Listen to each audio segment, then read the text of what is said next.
Welcome to the Misti Blue Podcast. I'm Misti Green. Today I want to share a lesson that came, like so many of God's lessons, right in the middle of an ordinary day in my kitchen. Not long ago, my brother and sister-in-law, and of course my niece, spent some time with me. We began the morning with homemade biscuits and gravy, and I wanted the day to end in the same way it began, with food made from scratch, crafted with care. See, for me, cooking is far more than just a meal. It's how I show love. Every dish is a way of saying, you matter to me.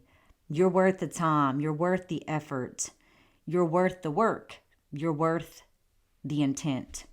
So that evening, I filled the kitchen with Sunday dinner. A big pot of collard greens was simmering on the stove. Meat tucked in. It was already layered with seasons. The greens, of course, had been washed and separated by hand. It's a slow, deliberate process. It's work.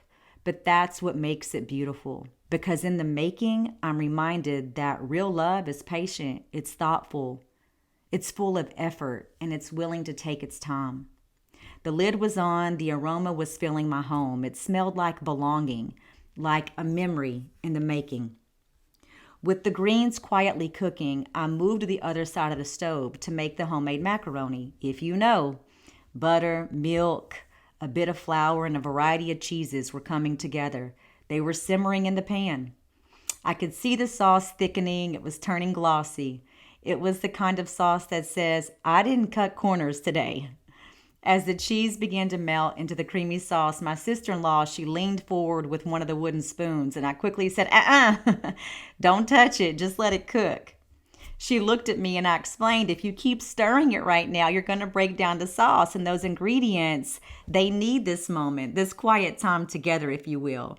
The heat is doing the work. The flavor is just marrying. Just let it cook. I didn't know it then, but those words would come back to me when I needed them most. A few days later, I faced a situation in my own life, a conversation that felt extremely unsettled. And one of those moments that sort of lingers in your chest after it's over. And I wanted to explain more. I wanted to fix the situation. I wanted to stir it, if you will, to chase it down and smooth it out, to make it better.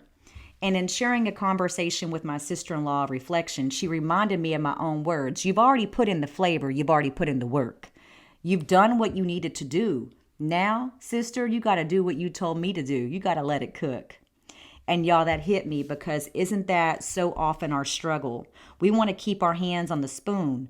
We want to keep calling, keep texting, keep adjusting. We think our constant stirring will force the outcome that we're praying for. But sometimes the holiest thing we can do is take our hand off the spoon. Let it sit. Let God handle the heat. That's hard when you're used to fixing everything, holding everything together, when you're the one that always binds situations. You're the one that always comes with the solution. But in that moment, I realized letting it cook doesn't mean you don't care. It means you're learning to trust the process.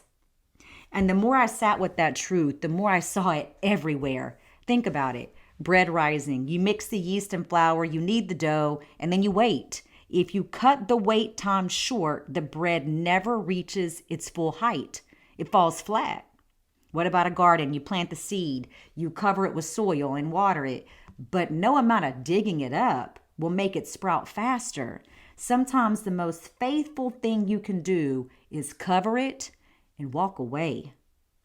Photography's dark room. Old film needed time in the developer.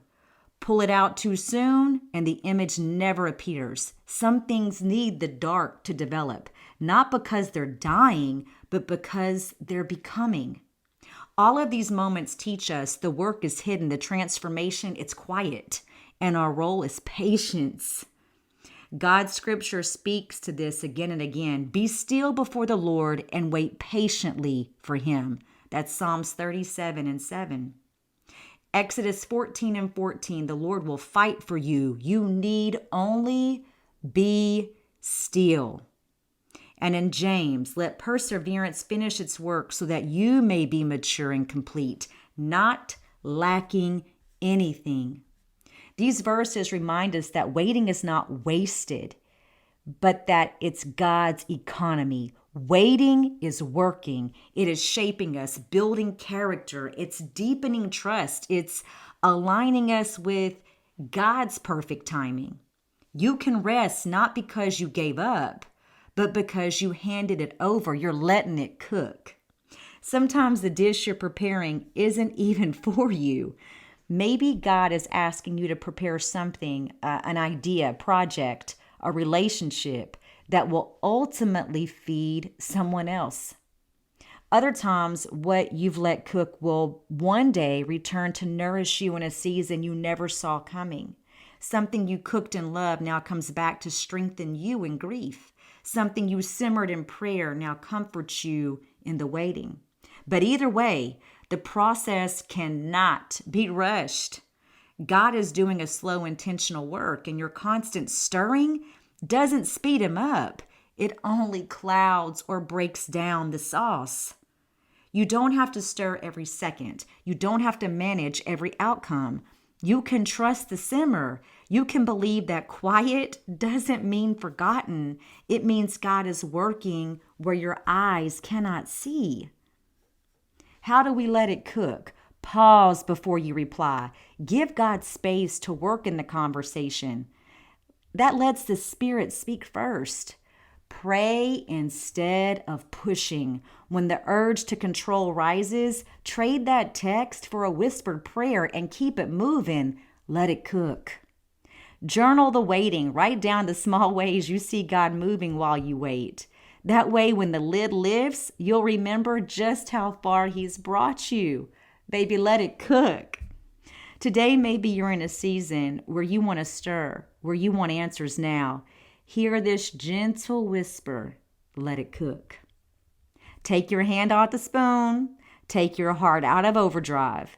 Trust the heat of God's presence and the lid of His protection. Because in the unseen places, in the quiet pot, God is blending the flavors of your life into something you can't taste yet.